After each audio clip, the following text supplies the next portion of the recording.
So if we consider that statistical part, so first we say that enough amount of generated data. Now, what do we mean by that? So it's not maybe if we consider one data set like MS Coco data set. So the data set size itself is 19 GB.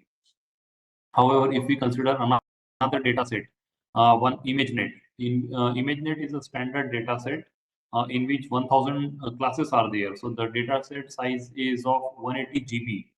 The extended version of ImageNet, if you look at this, the total number of classes here is 22,000. See here, the dataset size is of a few terabytes. And in industry, the dataset size is even much larger as compared to the previous three, MS Coco, ImageNet, and this extended version of ImageNet. So these see the amount of data that is getting generated. Second thing, large neural network. So what is the meaning of that large neural network? What is the actual meaning of the deep neural network? So it is not like that only 5 to 10 layers are there in a neural network. So it's like that 100 to 200 layers are there in a neural network.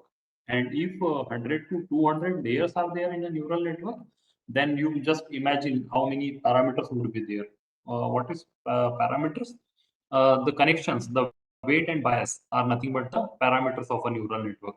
So if 100 to 200 layers are there in a neural network, then imagine that approximately million, 100 millions to billions of parameters would be there. And with the help of this gradient descent algorithm, we need to identify the optimal value of each and every such parameter such that the cost of the function should be minimum. Faster prototyping. Now, if this many amount of data is available, large neural network is available. So what is the training time of those large neural network training? So it may take some hours, or if we are having powerful workstation, then it may take days, or even if the deep neural network is very large, then it may take some weeks also. Okay, so this graph is nothing but a plot between data size versus model performance. Here, this graph shows that if we are having large amount of data, just look at this large neural network.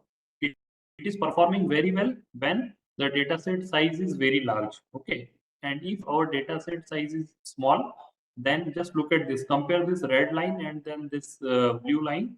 If the data set size is small, then we should adopt some traditional ML algorithms such as logistic regression or SVM. See here the model performance is improved as compared to large neural network when the dataset size is small. We should go with deep learning only when the size of the data is very large.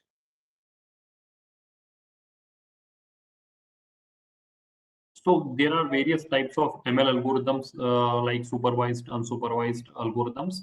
Uh, basically, we will not going to cover this ML algorithms. We will just directly jump to the deep learning models or deep learning algorithms. So here we can see convolutional neural network, recurrent neural networks.